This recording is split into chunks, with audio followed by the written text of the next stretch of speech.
Let's discuss present perfect continuous tense. We use the present perfect continuous tense to talk about actions which started at some time in the past and are still continuing. इस tense में हम उन actions के बारे में बात करते हैं जो एक्शंस पास्ट में शुरू हुए थे और अब भी जारी हैं. This tense is often used with the time expressions. This tense is often used with the time expressions how long, since, and for. Examples: Suresh has been using the computer since 10 o'clock. यानी सुरेश 10 बजे से computer पर काम कर रहा है, 10 बजे से कंप्यूटर का यूज़ कर रहा है. ये काम पास्ट में शुरू हुआ था जो अब भी जारी है. It has been raining for 2 hours, यानी 2 घंटों से बारिश हो रही है. ये काम शुरू तो पास्ट में हुआ था लेकिन जारी अब भी है और 2 घंटों से जारी है. तो इस एक्सप्रेशन को दिखाने के लिए हम प्रेजेंट परफेक्ट कंटिन्यूअस टेंस का यूज़ करते हैं. एक और example: we have been living here for 4 years. हम यहाँ 4 सालों से रह रहे हैं. For such actions we can use either the present perfect or the present perfect continuous tense, which verbs like live, stay, work, lie, etc. There is almost no difference in meaning between the last sentence above and the following sentence. For example, we have lived here for 4 years, यानी हम यहाँ 4 साल से रहे हैं, 4 साल हमें हो गए हैं यहाँ रहते. हम इस एक्सप्रेशन को ऐसे भी कह सकते हैं. Now we are going to discuss about since and for, these adverbials. Note that since is used with a point of time. याद रहे since एक पॉइंट ऑफ टाइम के लिए यूज़ किया जाता है. Example: 9 o'clock, last Monday, last month, 2002. ये particular point of time है. And for with a length of time, जबकि फॉर लेंथ ऑफ टाइम के लिए, पीरियड ऑफ टाइम के लिए यूज़ किया जाता है. Example: 2 hours, a month, 5 years, a long time, etc. I have been learning English. अगर हम 2000 से कहते हैं तो हमें कहना होगा सिंस 2000. और यही बात अगर हम दूसरे वर्ड्स में कहना चाहते हैं 5 सालों से तो हमें कहना होगा for 5 years. Well, don't use the present continuous with how long and since and for. Wrong to say that I am waiting since for 30. ऐसा कहना ग्रामेटिकली रॉन्ग होगा. बजाय इसके ये कहा जाए I have been waiting since for 30.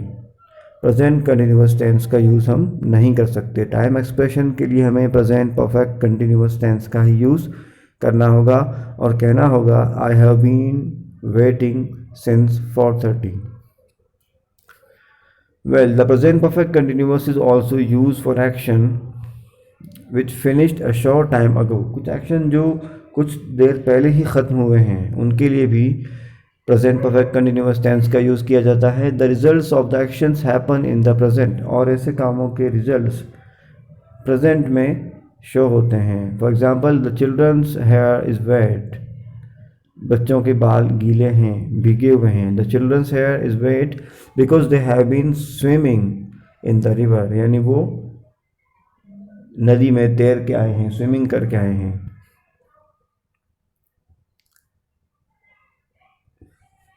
Why are your clothes dirty? आपके कपड़े गंदे क्यों हैं? I have been cleaning the store room. यानी मैं अपने स्टोर रूम को क्लीन करके आया हूँ या फिर मैं स्टोर रूम को क्लीन कर रहा था.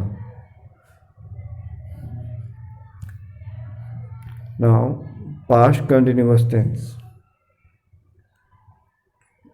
We use the past continuous tense to talk about something which was in the middle of happening at a past time. Past continuous tense ऐसे एक्शन के लिए यूज़ किया जाता है जो पास्ट में कंटिन्यू थे, पास्ट में जब बात की जा रही थी उस वक्त जारी थे.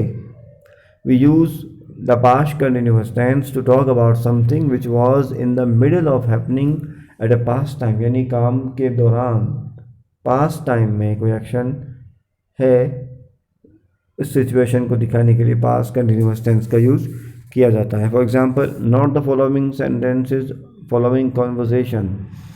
A says, I found you at 7:45 this morning and there was no answer. मैंने तुम्हें 7:45 पर कॉल किया, फ़ोन किया, but there was no answer. What were you doing? यानी उस वक्त तुम क्या कर रहे थे. Middle of the action in the past. B. I was having a bath. The past continuous tense is often used with the simple past. The past continuous tense is often used with the simple past. अक्सर past continuous tense past simple tense के साथ भी use किया जाता है. It shows that the action was continuing at a time when a new shorter action happened. ये दिखाता है कि कोई काम उस वक्त जारी था जब कोई नया दूसरा काम शुरू हुआ. The simple past is used for the new action. और उस नए एक्शन को दिखाने के लिए सिंपल पास्ट टेंस का यूज़ किया जाता है, ये याद रहे. Examples, the TV screen went black when I was watching the news. जब मैं टीवी देख रहा था तो टीवी का स्क्रीन ब्लैंक हो गया. The TV screen went blank. जो एक्शन बाद में हुआ है उसके लिए सिंपल पास्ट टेंस, और जो एक्शन पहले से चल रहा था, जारी था, उसके लिए past continuous tense. Past continuous tense means helping verb was or were and first form of the verb plus ing.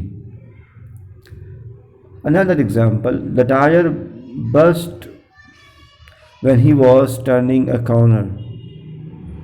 Tire फट पड़ा. Burst when he was turning a corner. जो एक्शन बाद में हुआ उसके लिए सिंपल पास्ट, और जो पहले से जारी था उसके लिए पास्ट कंटिन्यूअस और first form of the verb plus ing. Now this is an exercise. Answers have been done for you. Let's proceed. Past perfect tense.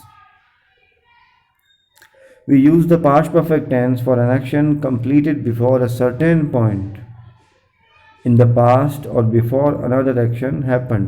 Past में कोई काम अगर पूरा हो जाए, कंप्लीशन को पहुंच जाए, इससे पहले कि कोई नया काम शुरू हो, ये पास्ट परफेक्ट टेंस को दिखाएगा. For example, we reached the station at 4:45 but the train had already left. हम 4:45 पर स्टेशन पहुंचे लेकिन ट्रेन ऑलरेडी जा चुकी थी. We reached the station at 4:45 but the train had already left. तो second sentence है. This is an example of past perfect tense because the action had happened after the reaching of the speaker.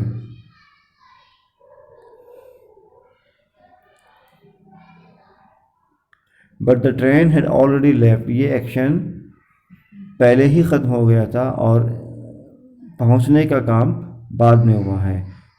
I had done my homework by 8:30.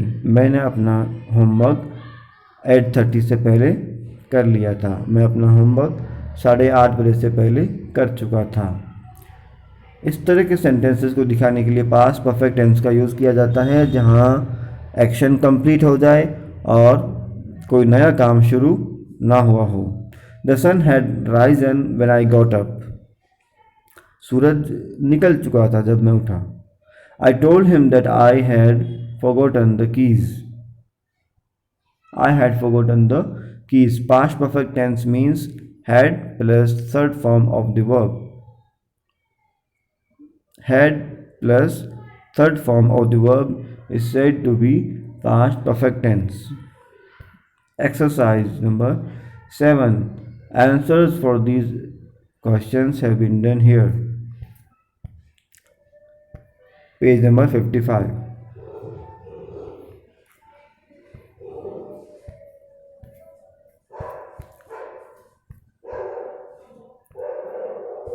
Well, simple future tense. Now we are going to talk about future tenses. First of all, simple future. We use the simple future tense to talk about predictions. पहले से किसी काम के बारे में planning करना, बताना कि ये काम हो सकता है या होगा, उसके लिए हम सिंपल फ्यूचर टेंस यूज़ करते हैं. For example, what we think will happen, यानी जो हमें लगता है कि ऐसा होगा. इस तरह के एक्सप्रेशन को दिखाने के लिए हम सिंपल फ्यूचर टेंस का यूज़ करते हैं. और things we can not control, और उन चीज़ों के लिए जो हम कंट्रोल नहीं कर सकते, जो चीज़ें हमें एहसास हो जाता है कि ये काम हो पाएगा या ये काम नहीं हो पाएगा. इस तरह के एक्सप्रेशन को दिखाने के लिए सिंपल फ्यूचर टेंस का यूज़ किया जाता है. Examples, I think it will rain this afternoon, मुझे लगता है कि आज दोपहर बारिश होगी.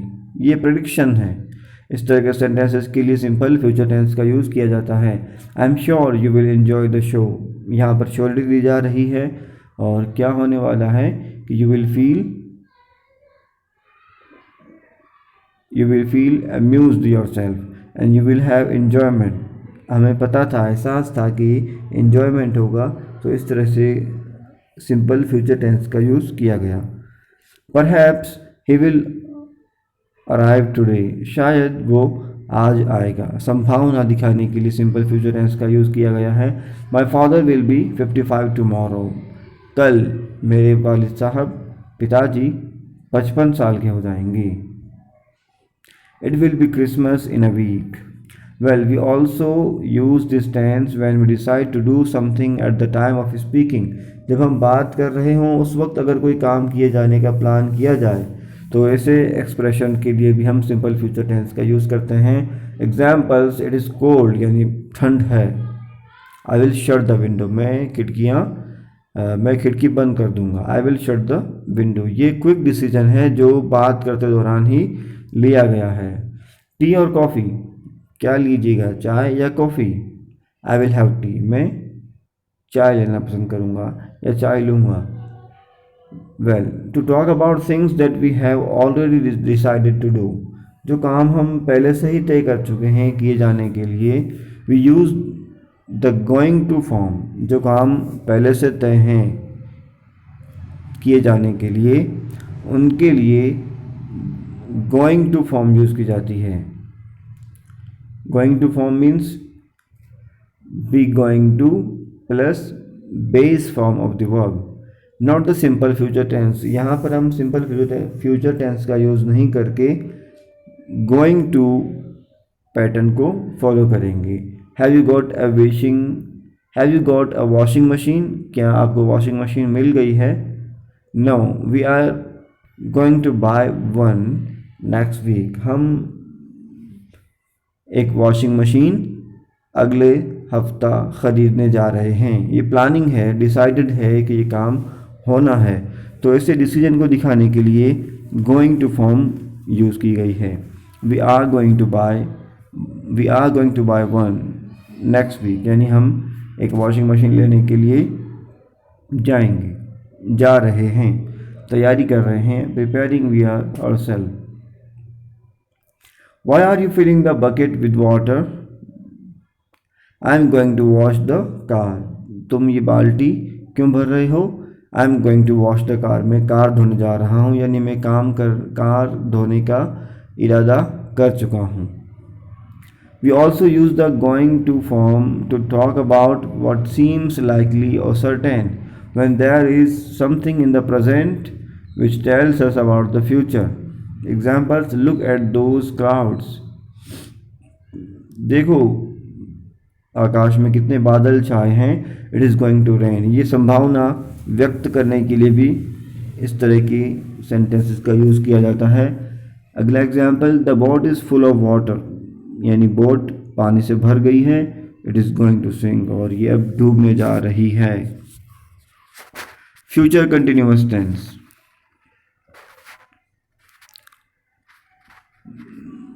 We use the future continuous tense to talk about something that will be going on at a certain time in the future. Future continuous tense जो sure हैं कि ये फ्यूचर में किए जाएंगे और जारी होंगे इस वक्त. Certainly if we can say, So we will use future continuous tense there. Examples: I will be flying to Singapore. मैं कल इस वक्त सिंगापुर के लिए फ्लाइंग कर रहा हूँगा, उड़ रहा हूँगा, यानी फ्लाइट में हूँगा. I will be flying to Singapore at this time tomorrow. कल मैं सिंगापुर की फ़्लाइट में इस वक्त होऊंगा. Don't phone me between 7 and 7:15. मुझे इन दौरान 7 और 7:15 के बीच में कॉल मत कीजिए. Because I will be watching the news during that time. क्योंकि मैं उस वक्त न्यूज़ देख रहा होऊंगा. ये काम प्री डिसाइडेड है, फिक्स्ड है, प्री प्लान्ड है और कंटिन्यूटी रहेगी, इसलिए इसमें सिंपल फ्यूचर का टेंस यूज़ नहीं किया गया है और फ्यूचर कंटिन्यूअस टेंस यूज़ किया गया है, क्योंकि इसमें काम फ्यूचर में होना है और कंटिन्यूटी भी इसमें मेंशन की गई है. This tense is also use for future actions which are fixed. Example: Mr. Mehta will be giving another lecture at the same time next week. यानी मिस्टर मेहता इसी टाइम, अगले हफ्ते इसी टाइम दूसरा लेक्चर दे रहे होंगे. Well, exercise number 8. Fill in each blank with the correct or more suitable verb form the brackets. I think Australia will win the match. यहाँ पर will win यूज़ किया गया है क्योंकि ये प्रिडिक्शन है. What have you decided to do? I'm going to join the club. Quick decision के लिए हम going to फॉर्म यूज़ करते हैं. At this time tomorrow, Mr. Kapoor will be flying to Malaysia. ये प्री डिसाइडेड एक्शन है, इसके लिए future continuous tense का यूज़ किया गया है. Mr. Raman is very busy at the moment. That's all right. I will wait. मैं उनका इंतज़ार करूँगा. Last example question: What do you want to sell your motorbike?